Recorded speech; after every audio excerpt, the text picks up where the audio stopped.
Assalamualaikum warahmatullahi wabarakatuh. Halo teman-teman semua, perkenalkan nama aku Indi dari TIS FTUI dan pada kesempatan kali ini aku mau memaparkan materi teks narasi sejarah. Nah, sebelum kita masuk ke dalam materi, ada baiknya kita berdoa terlebih dahulu. Nah, berdoa sesuai kepercayaannya masing-masing, dimulai.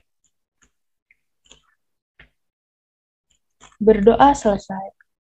Oke, teman-teman, sebelum kita masuk ke materi teks narasi sejarah, aku mau tanya dulu nih, teman-teman tahu nggak sih apa itu teks narasi? Betul banget.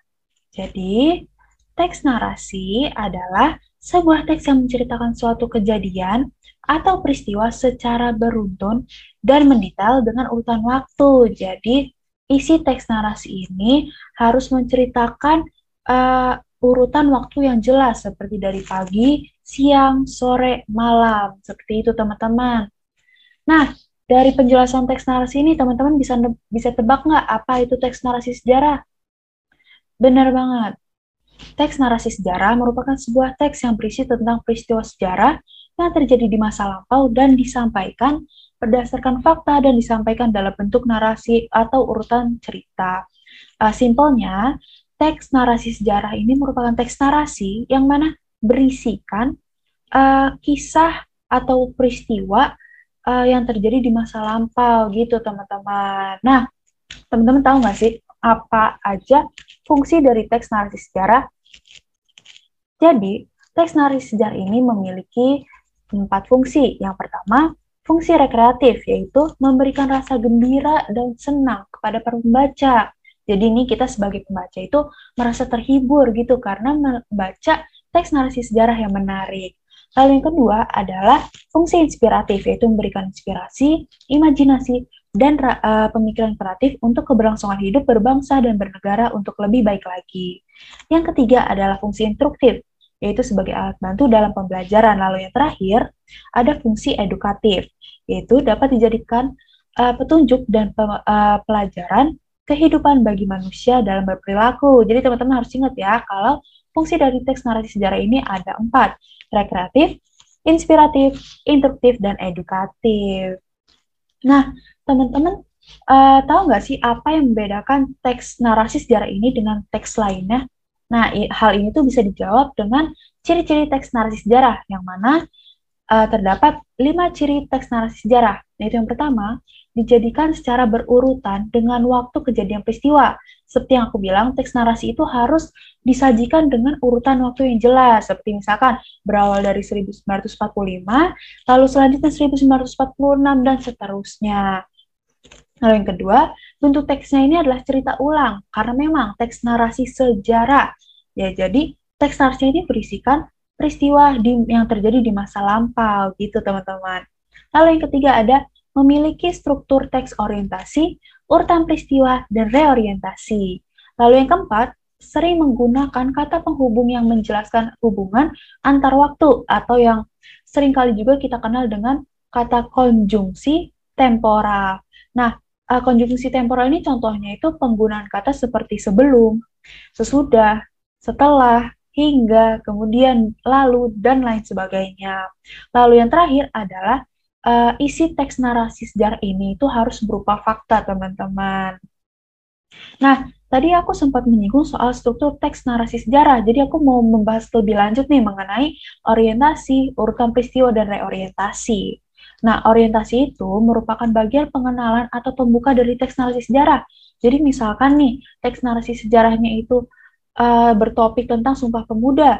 Nah, jadi pada orientasi ini, pengarang ini bisa menuliskan orientasi tentang apa itu Sumpah Pemuda. Lalu ada urutan peristiwa, yaitu rekaman peristiwa sejarah yang terjadi umumnya disampaikan dalam urutan waktu. Jadi dengan kata lain, urutan peristiwa ini adalah isi dari teks narasi sejarah ini ya. Jadi yang menceritakan kejadiannya gitu dengan urutan waktu yang jelas. Lalu dari orientasi, yaitu berisi komentar pribadi penulis tentang peristiwa atau kejadian sejarah yang diceritakan.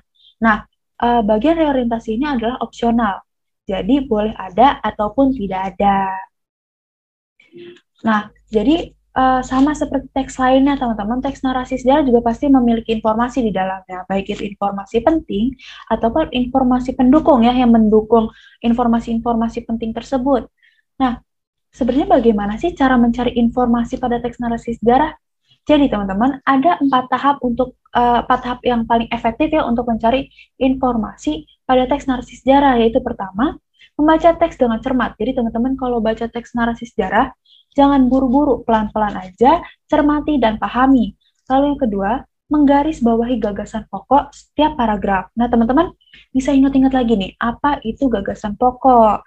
Lalu yang ketiga, mengelompokkan informasi dalam teks menggunakan kata tanya atau yang sering kita kenal dengan adik simba. Teman-teman boleh lagi juga nih, ingat apa itu adik simba. Nah, mungkin setelah ini aku akan lebih menjelaskan dan mengingatkan ulang tentang apa itu adik simba, tapi sebelumnya kita lanjut dulu ke tahap terakhir, yaitu tahap keempat, menjawab pertanyaan yang diberikan menggunakan jawaban yang diajukan. Jadi teman-teman harus ingat ya, 4 tahap untuk mencari informasi pada teks narasi sejarah ini. Nah, seperti yang aku bilang tadi, aku mau mengingatkan ulang tentang apa itu adik simba ke teman-teman sekalian. Nah, adik simba ini memiliki panjangan apa? Yaitu untuk menanyakan hal atau peristiwa yang terjadi di dalam teks, seperti apa itu Sumpah Pemuda. Lalu di mana? Untuk menanyakan tempat atau lokasi peristiwa dalam teks, seperti di mana proklamasi kemerdekaan Indonesia dikumandangkan. Lalu kapan? Untuk menanyakan waktu peristiwa dalam teks, seperti kapan proklamasi kemerdekaan Indonesia dikumandangkan. Lalu kata tanya selanjutnya siapa untuk menanyakan orang atau hal yang terlibat pada peristiwa dalam teks, seperti siapa yang menjahit bendera merah putih. Lalu yang kelima ada kata tanya mengapa untuk menanyakan penyebab terjadinya suatu peristiwa dalam teks, seperti mengapa terjadi perang di Ponegoro. Lalu yang terakhir ada kata tanya bagaimana untuk menanyakan keadaan atau cara yang dijelaskan pada teks, seperti bagaimana cara Jenderal de Kock mempersempit ruang gerak pasukan di Ponegoro. Nah, mungkin supaya teman-teman semakin paham dan semakin ingat tentang adik Simba dan juga bisa mengerjakan soal-soal ya mengenai adik Simba di teks narasi sejarah, aku mau menampilkan contoh soal adik Simba pada teks narasi sejarah. Nah, teman-teman mungkin bisa pause dulu video ini untuk membaca dengan cermat dan perlahan tentang contoh teks narasi sejarah kemerdekaan Indonesia berikut ini. Nah, selanjutnya teman-teman bisa menjawab contoh soal yang berkaitan dengan adik Simba ini berdasarkan teks narasi sejarah sebelumnya.